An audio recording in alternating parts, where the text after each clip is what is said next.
Open almost any world map printed in the 1700s, and you will find a nation stretching across nearly a third of the earth, an empire so vast it swallows Siberia, Central Asia, and reaches toward the edges of Europe and China. Cartographers drew it carefully.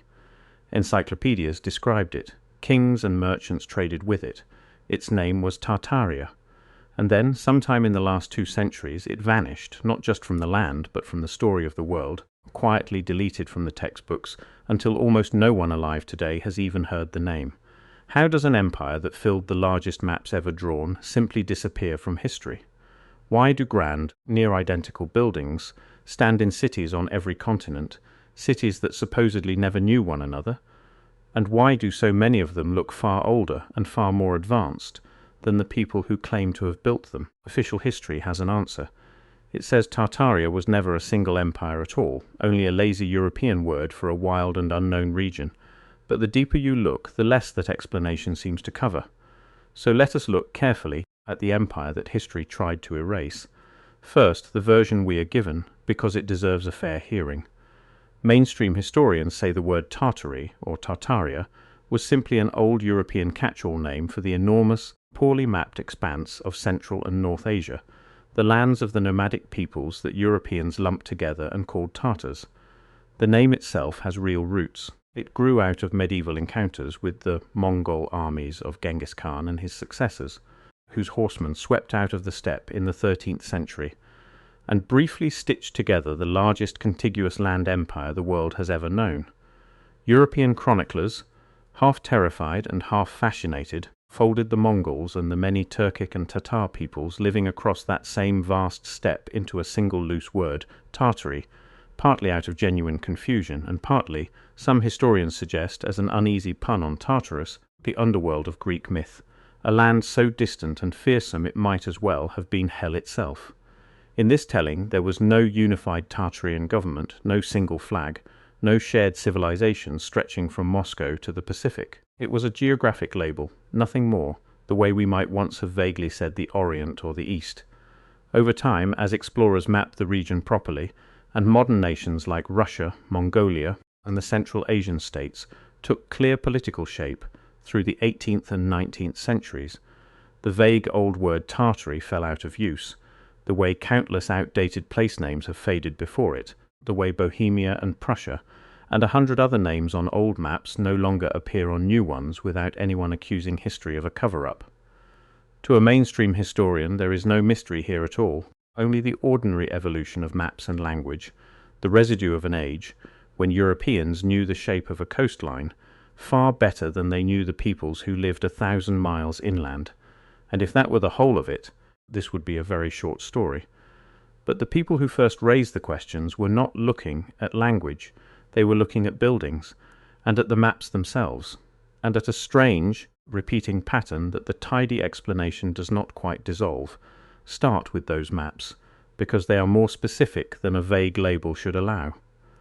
On numerous 17th and 18th century maps, drawn by respected names like Guillaume de Lisle, John Speed, and later cartographers working from the best available surveys of their era, Tartaria is not sketched as an empty unknown, a blank space marked simply unexplored. It is divided into regions with names: Grande Tartary, Chinese Tartary, Independent Tartary, Muscovite Tartary, sometimes marked with a coat of arms, an owl or an imperial emblem, the kind of heraldry map makers reserved for actual states with actual rulers.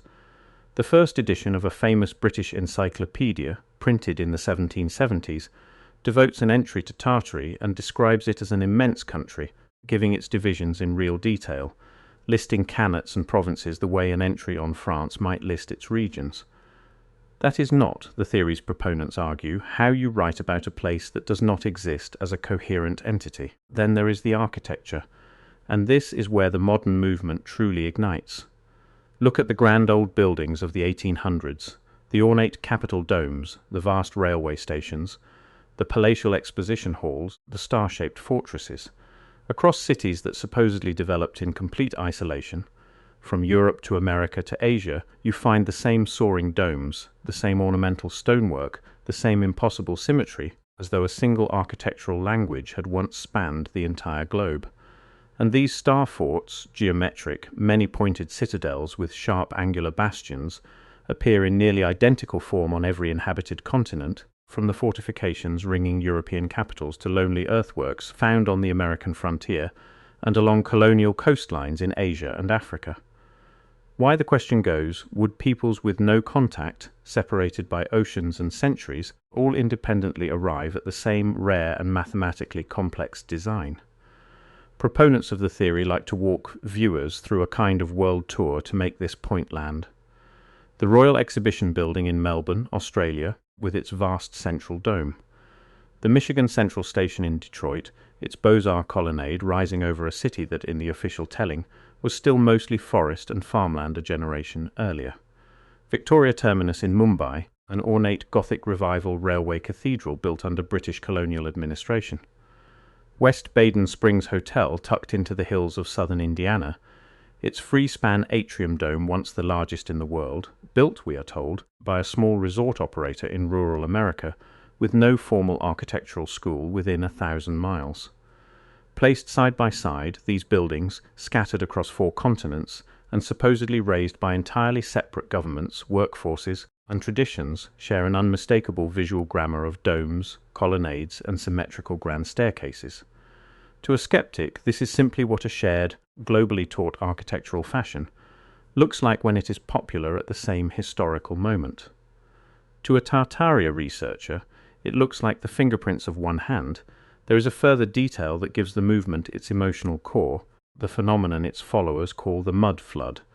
Walk through many old European and American city centres, and you will notice something odd once it is pointed out to you. Buildings whose ground floor windows sit half buried below the current street level, their arched tops peeking out at ankle height like the last visible rooms of something larger beneath the pavement.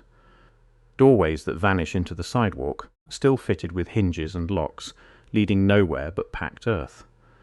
Ornate first floors, carved with the same craftsmanship as the stories above them, that seem to have been swallowed by the ground, so that what was once a grand entrance is now a basement window you have to crouch to see into.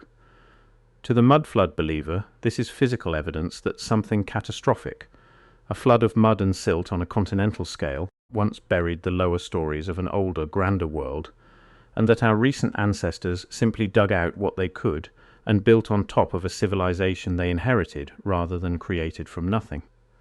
Add to this the so-called orphan trains, the well-documented movement of enormous numbers of parentless children across the United States in the 18 and early 1900s, organized largely through Charles Loringing Brace's Children's Aid Society, which relocated an estimated 200,000 children from crowded eastern cities to towns and farms across the country between 1854 and 1929. In the official record, this is a chapter of Gilded Age social reform, part charity and part cheap frontier labor. In the alternative telling, it becomes something else entirely, a mechanism, whether intentional or not, for scattering the last generation who might have remembered the old world, and raising them inside new families with no continuous thread back to what came before. Put together, the theory assembles a haunting picture, a great and advanced empire, a sudden catastrophe, a buried world, and a generation of orphans raised to remember nothing of what came before them. If a hidden history like this is exactly the kind of thing the official record leaves out, and you want more of it, take a second to subscribe, because the next part is where the picture truly comes together. So here is the alternative explanation, laid out as its own proponents would tell it. In this view, Tartaria was not a vague region, but a real and technologically advanced global civilization, one that flourished before the modern era and left its fingerprints on every continent it touched. Its builders raised the domes and the star forts and the grand exposition halls, structures whose true purpose, some argue, was not merely decoration but function, antennas and resonators drawing free energy from the atmosphere itself, a lost technology powering a world we can scarcely imagine, sometimes tied in these retellings to figures like Nikola Tesla, cast as a man who did not invent wireless power so much as rediscover a fragment of what an earlier civilization had already mastered and lost. The ornate lightning rod spires atop old buildings, the strange metal finials and domes, are read in this framework not as decoration but as receivers, tuned to a planetary grid of energy the mainstream story has no room for. Then, the theory says, came the reset. Whether by natural cataclysm, a mud flood of continental scale, or a deliberate act of conquest and cultural erasure, by rising imperial powers eager to write themselves into the center of history, this old world civilization was toppled and buried, its lower cities swallowed, its knowledge broken and scattered. The victors, or the survivors, rebuilt on the ruins and rewrote the record to place themselves at the beginning of the story, rather than somewhere in its middle. The grand buildings that were too magnificent to fully hide were reassigned, credited to the new powers who claimed to have constructed them in a few short years, with hand tools, horse-drawn carts, and gaslight, an engineering feat the theory's proponents insist should strain credulity on its own. And the strongest piece of theatre the proponents point to is the great world's fairs of the 18 and early 1900s, above all Chicago's White City of 1893, that dazzling temporary metropolis of white palaces, colonnades, lagoons, and towering domes built for the world's Columbian Exposition, and the equally lavish Louisiana Purchase Exposition in St. Louis a decade later. We are told these entire cities of neoclassical architecture were designed and thrown up in a matter of months, staffed by armies of labourers working through the night, and then, almost as soon as the fairs closed, deliberately burned or torn back down to bare ground. Why, the theory asks, would any civilization spend such staggering sums and such extraordinary craftsmanship on the single most beautiful architecture on the continent, only to deliberately destroy it months later? Unless, the theory whispers, those buildings were never built for the fairs at all.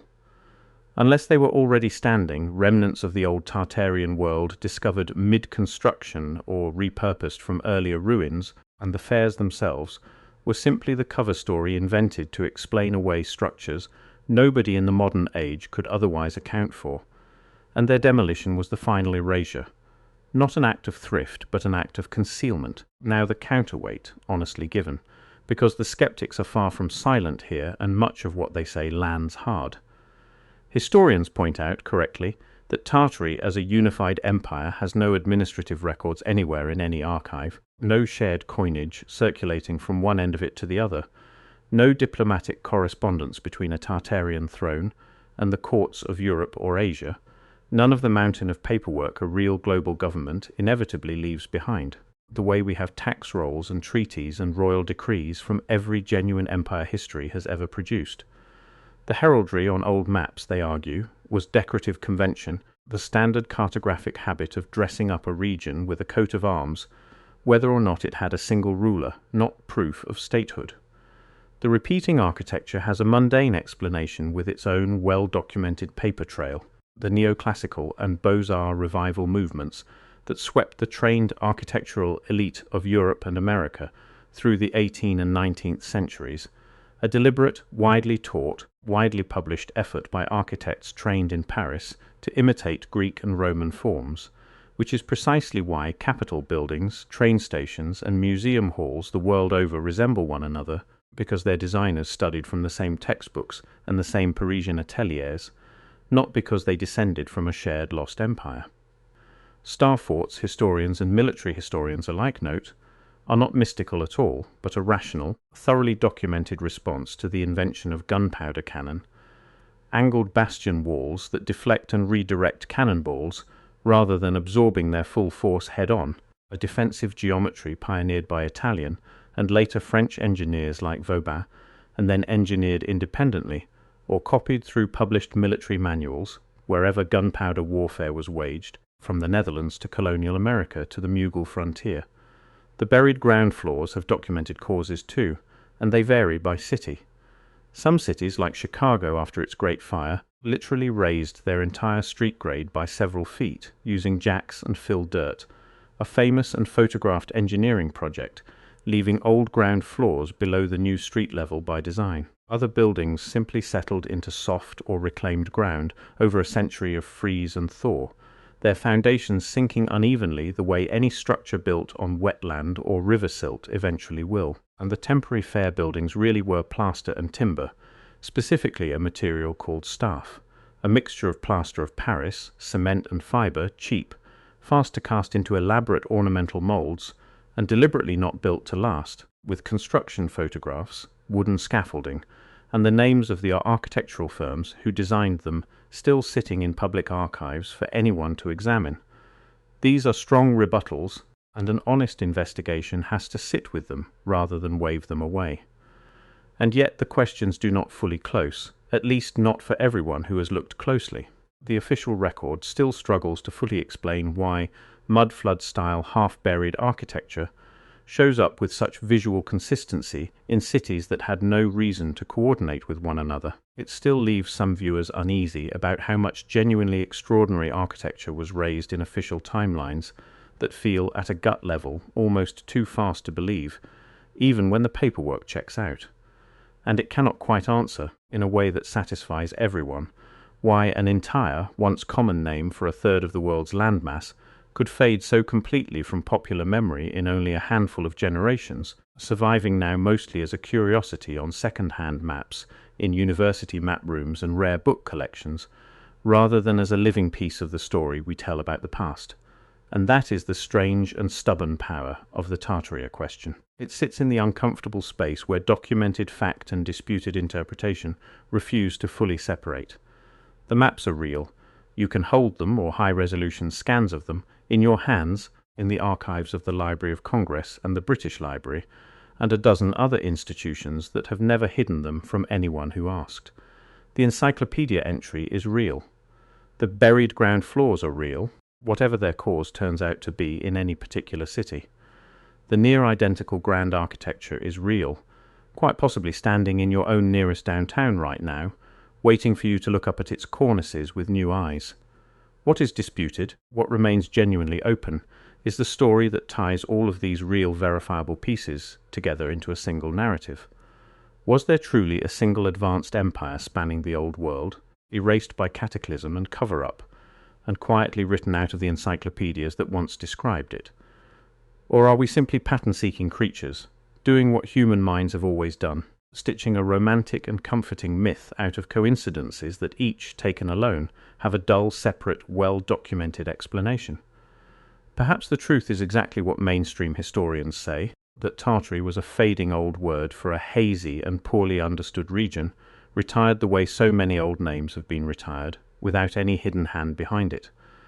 Or perhaps that tidy answer is itself part of the forgetting, a smooth and reasonable-sounding surface, laid over something far larger and stranger, that we were simply never encouraged to notice, generation after generation, until the noticing stopped happening at all. What is certain, whatever else remains uncertain, is that a name which once filled the greatest and most detailed maps ever drawn by human hands now draws blank stares from almost everyone who hears it, and that alone, regardless of which explanation you find more convincing, is worth pausing over. So I will hand the verdict to you, the way this channel always does, because that is where the honest version of this story has to end. Do you believe Tartaria was merely a word, an empty administrative label the world quietly outgrew as its maps got better? Or do you think we are living, quite literally, on the buried foundations of a civilization we were taught, deliberately or simply by accident, to forget? Tell me what you see when you look at those old buildings, the ones with their ground floors sunk below the sidewalk, down in the comments, and I will see you in the next investigation.